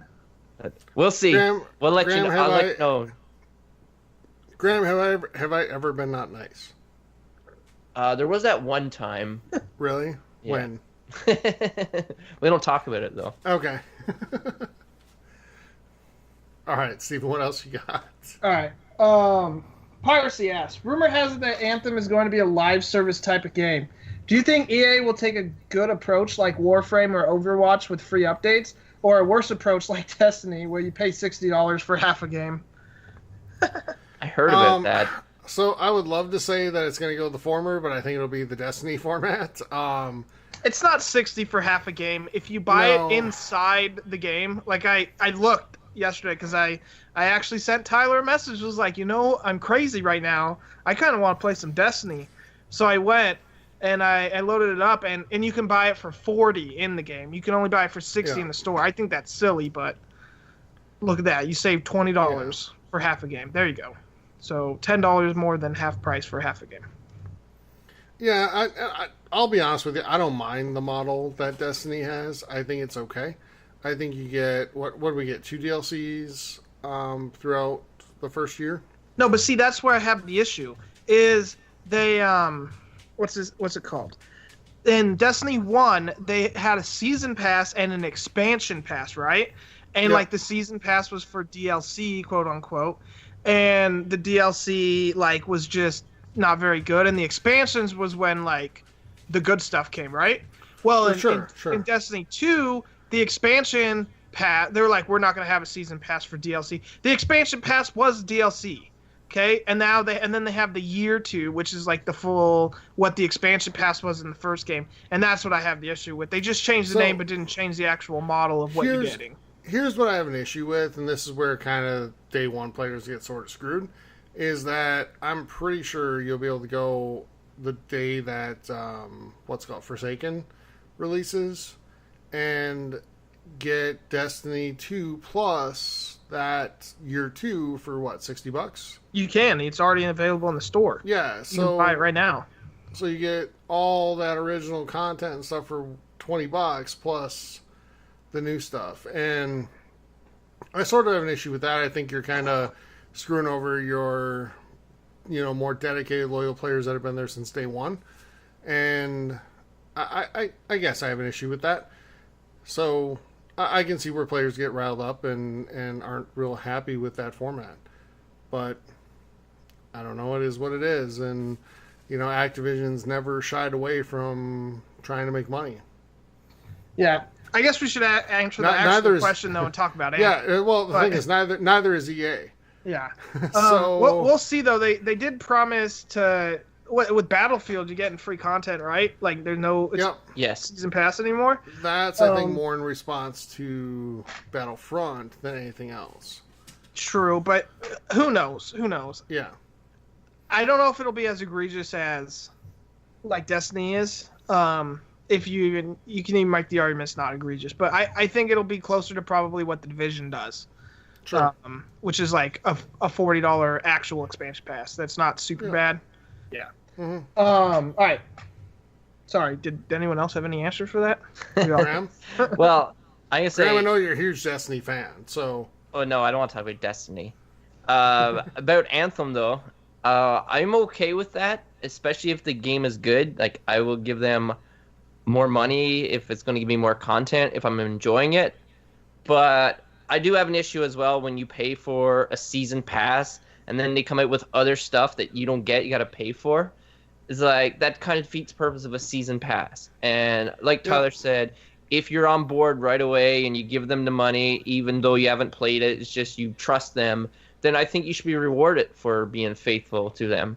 So I know it's about the money, but you don't need all the money in the world. Like, you can give back to the fans that if you didn't have them, you wouldn't have any of that money. So you be grateful. Well, yeah, and plus Destiny has a track record now through their 2 games. Yes. Bungie has a track record with, releasing stuff that isn't like 100% and then kind of figuring shit out throughout the year and then charging more once they get it figured out for their year 2 content, which really is much more of the game that everybody kind of wanted to start with. So why not reward the people who were with you from day one and put up with kind of the crap?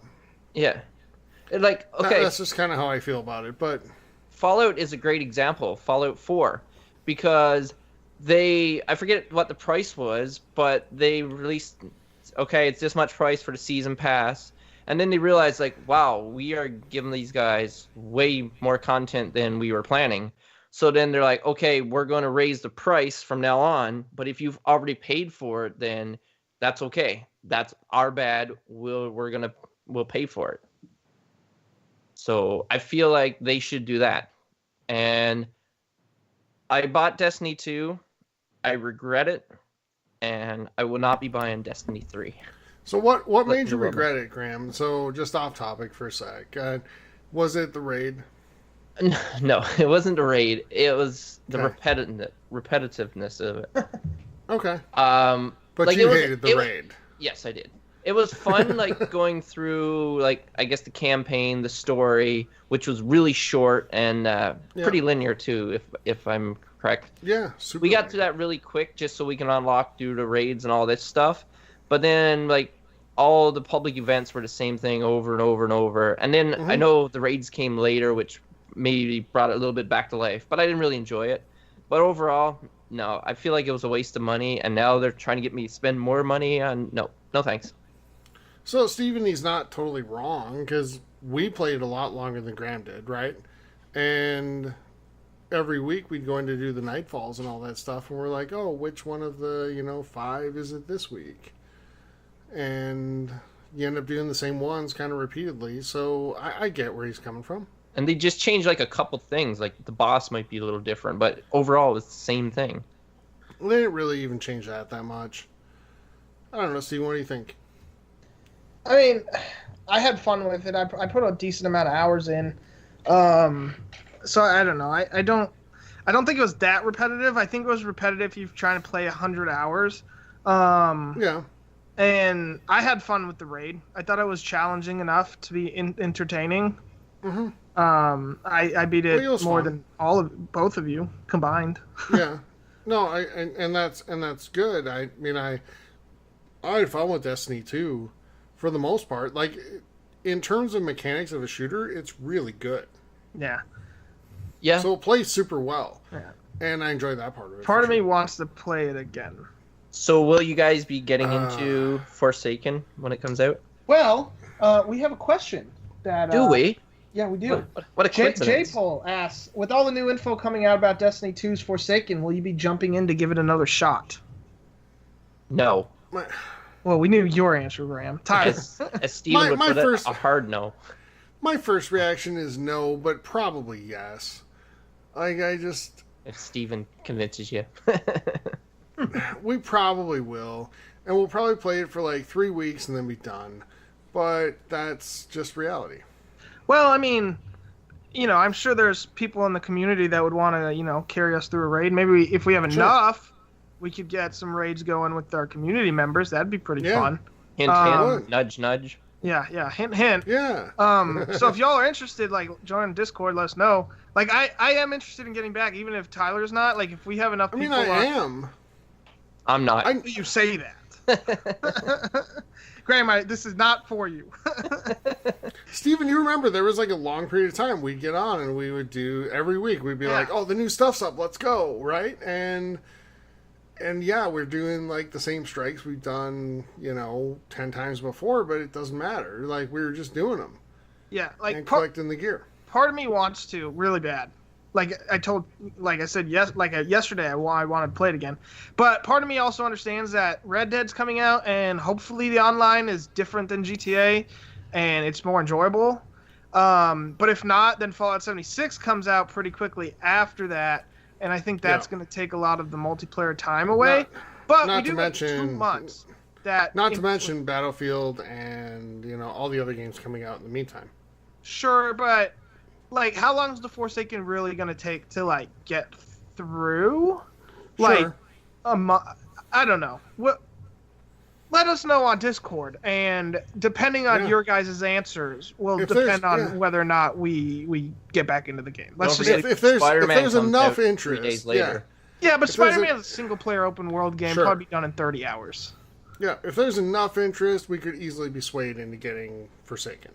Yes, I'm asking you guys to sway me. Yep. So, all right. Next question, Comrade Bro 151 asks, "What is gaming history's biggest flop?" And I'm gonna just preface this: ET is out of the question because that is. Oh, come on! That is the biggest flop. So the biggest flop after ET. Now, does he mean? Oh, I'll allow it for anything: consoles, games, accessories. Because if it's accessories, my answer is Nintendo's VR thing back like a long, long time ago. I forget what even the name of it. Yes, that one. Ah, yes. That was that gave people like seizures, didn't it? And really bad headaches and stuff. Yeah. Because like the color scheme, so that would be my answer. So I'm gonna go, since I can't say ET, and if you've never watched the documentary on it, go do that. But I'm gonna say the Wii U. I was thinking about that. I didn't know if that would be considered a flop, but I'm pretty sure it was a flop. When you come off of the sales numbers of the Nintendo Wii, yeah, and then you have the numbers that the Wii U had, but that bar was set high. Giant flop. Well, was it though? Like, it was. The Wii U wasn't technologically advanced in any way. No, but it's the top-selling console of all time, I think. Yeah, it's top-selling console of all time, but the Wii U sold what, like less than 20 million? Yeah, I did. Less than 15, I want to say. I'm thinking it's less than that, but I don't know. Yeah. It was bad. Yeah. So for me, like, it's that. And, it's too bad, because there were some good games that came out there that didn't get played by a lot of people. Yes, it's true. Like, I missed out on a lot of those games. Mm-hmm. For me, I'm going to stick with the Nintendo route. That's going to be a trifecta of Nintendo. And I'm going to go with the Power Glove. Because I owned the Power Glove. I never ever played a game that incorporated the Power Glove. I don't know if anybody ever did that I know of. And I don't know, did you guys know anybody? Did you guys own the Power Glove? You could play any kind of game with the Power Glove? Obviously I didn't, if I didn't play anything before the GameCube. It was more to Tyler. You said you guys, so. Oh, the world. If anybody can answer me. I want to know did if play anybody Power. out there. I in the did community- use the Power Glove before, and it was pretty bad. Would you play Punch Out? I don't remember anymore. I know I used it, and it was bad. Yeah, Guys, because how- I know like they showed some games that you could use it for, and I didn't have any of those games, so I think I was using it as like a normal controller on my wrist, which didn't work. But I know they showed for like Punch Out and maybe some other games. But you can't say they weren't innovative and like trying to go for a technology that there's no way of their machines being able to handle that power. Yeah. I mean, you can't. I mean, Nintendo's kind of it's either a very big success or a very big failure. Wow, yeah. There doesn't really seem to be much in between. We No. did forget one thing. None of us said it. I'm surprised. The Kinect. I think we all just tried to scrub it from our memory.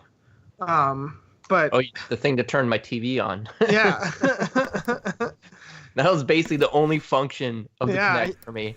I I know people use yeah. it for dancing. That was probably one of the bigger things it was used for. Yeah, Just Dance was a big. But for or me, Kinect it Dance turned or on my TV. Whatever. It turned on the TV, and it like changed my channels Yes. for cable.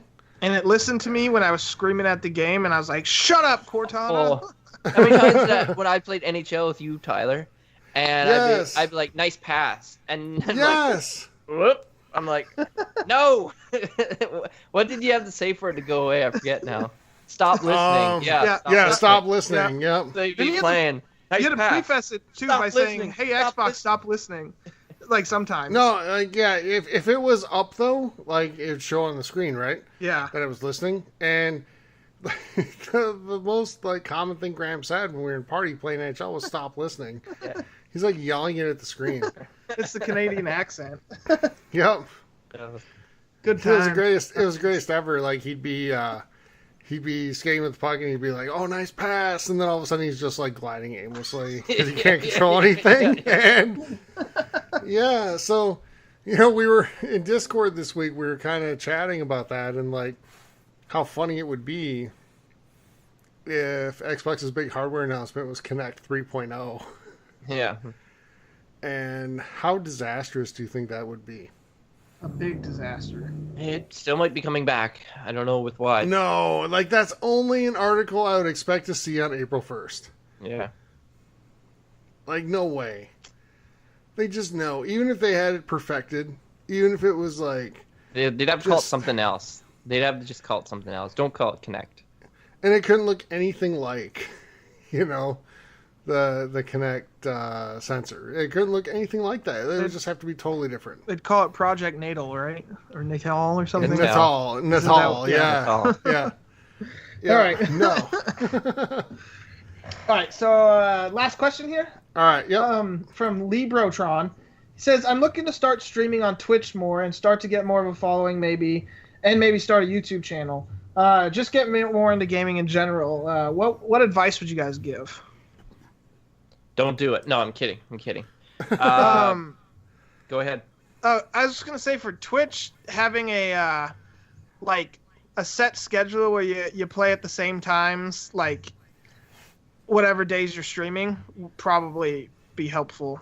And speaking of which, that's what we're going to start doing. Yeah. And, We're gonna take our own advice this time. Yes. Yeah. yeah, we've learned a lot from this in the last 2+ years. And really in the last, 10 or so months since we've Yeah. really gotten serious about all of this. And I don't mean that we weren't serious before. We just kind of ramped up what we want to do and our commitment to it. And so I would say a couple of things. One, be consistent. Yes. 100%. And that's something we haven't been as good at, and that's going to change. Two, I would say, like Steven said, have a set schedule. And say, on Mondays, I'm going to stream this game every single Monday from this time to this time and whatever. And if you're going to stream Monday, Tuesday, Thursday, Friday, stream Monday, Tuesday, Thursday, Friday. And if for some reason you're not able to, let your community know in advance. Yes. We're super appreciative of all the people that we've gotten to support us on Twitch and sub to us on Twitch and all that stuff. And we feel like we owe you more, and we're going to deliver more. Mm-hmm. As far as YouTube goes, what I would say, another lesson we've learned: don't put up just like random Let's Play videos. Anybody can do that. You have to have a voice. And one of the best pieces of advice I've ever heard is that different is better than better. So if you do what everybody else does and just do it better, that's not enough, because everybody else already has a built-in audience. You got to be a little bit different and do things your way. We've tried to do that on our show. We're not the same as, some of the shows that, honestly, we love. We listen to all the time. We're a little different. That's okay. Because if we're the exact same as them, we're a carbon copy of them, you're just going to listen to them. Why wouldn't you? True that. So, different is better than better. Be different. Figure out what niche you're going to find. Don't just do Let's Plays. Think about what types of videos you can do.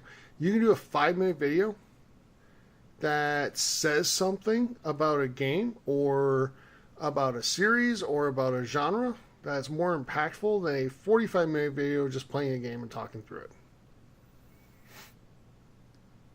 So the thing is, though, be consistent. And if you're going to play a game on a day, play that game on that day. And that's something that we're going to be getting better at here real shortly. Graham, anything? Yes. For Twitch, stream either something you are really good at or something you really enjoy. Because if you're playing something that you're not enjoying, then people can tell that you're not enjoying it, and they're not going to want to watch you. But if you're really good at it, they will definitely watch you. Mm-hmm. And and for YouTube, content is key. Kind of like what Tyler said. Definitely have lots of content, but have content that is more personalized instead of the same thing other people do and stuff like that. That's my advice. And the last thing I would say, turn off how many viewers you have. Stream the exact same way, whether you have 2 viewers or 200 or 2,000. Stream the exact same way. Talk and communicate and interact the exact same way. It shouldn't matter. Because if you only have 2, those 2 people are choosing to watch you over anything else they could be doing.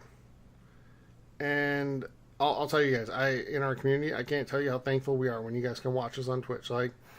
Half the time, we're putting it together. We don't even know what the hell we're doing half the time. That's what it used to be anyway. We're better at it now. And we thank you guys for coming and choosing to spend your time with us. We appreciate that. And just because there's only 2 people in versus 200 or 2,000 doesn't mean it's going to be any less of an experience for those 2. So, don't worry about how many people are in the stream. It's super easy to get discouraged by just looking at the number. And I think, Stephen, you and I have talked about that. We've both kind of gone through that. I think you can relate a little bit. Yeah, I can. So, no matter what, just interact the same way, engage in the same way. And if you do that, the viewers will come. That's all I have. Anything else, guys? No, good luck, though. Yeah, and good luck. And do it too. Don't hesitate and all that stuff, because before you know it, months and months has gone by, and then you might not do it. So just do it, man. Do it, But I do have one more thing. One more thing. I wouldn't recommend buying like a capture card or a really fancy mic. I would, if you're playing on the Xbox or like PlayStation, just stream straight from there to like Twitch and see how you like it. Like give it like a couple weeks or a month and before you invest money into it. Yeah. Because if you find you just don't enjoy it, then you just wasted money on a capture card or a mic when you didn't need to. So that's my advice. Yeah, I'm with you. Get good at the interaction part. That's going to drive you. Like, if you have just your standard mic and you're engaging with people that are in stream, that's the biggest thing. All the rest is just, like, icing on the cake. Really. So, and don't have delusions of being as big as Ninja or whoever within 2 months. Won't happen. Just be realistic.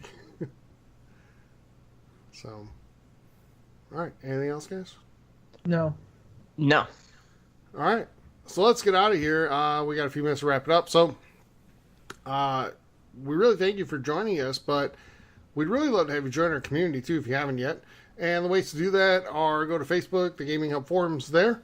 You can go to Twitch, TXH Gaming Hub. Thank you so much for everybody who has followed us during this episode and sub to us. We had somebody do that, so really appreciate that. You can go there, TXH Gaming Hub, hit follow, and that way you'll catch us every time that we're live on Twitch. From either Twitch or Facebook, you can join our Discord, and there's a link on both to do that. When you're at Discord, there's a ton of conversation going on there all the time about gaming, whatever. Sometimes we stray from gaming a little bit, but that's okay. It's a lot of fun, and that's the one we're probably the most involved in, to be honest. So if you want to be part of the community, we really recommend that. Also, for all the latest in your gaming news, head on over to thexboxhub.com. Really appreciate that. If you do that, we are the official podcast of that site, thexboxhub.com. We also have a sister site, theswitchhub.com, for all the latest in your Nintendo news. Alright guys, let's get out of here. This has been it for episode number 119. And we thank you so much for joining us. For Graham and Steve, I'm Tyler saying thanks again. We'll be back next week with episode number 120. Until then, have a great week, everybody, and we will talk to you soon. Goodbye. Go out and get some Pokemon. My advice. Ew.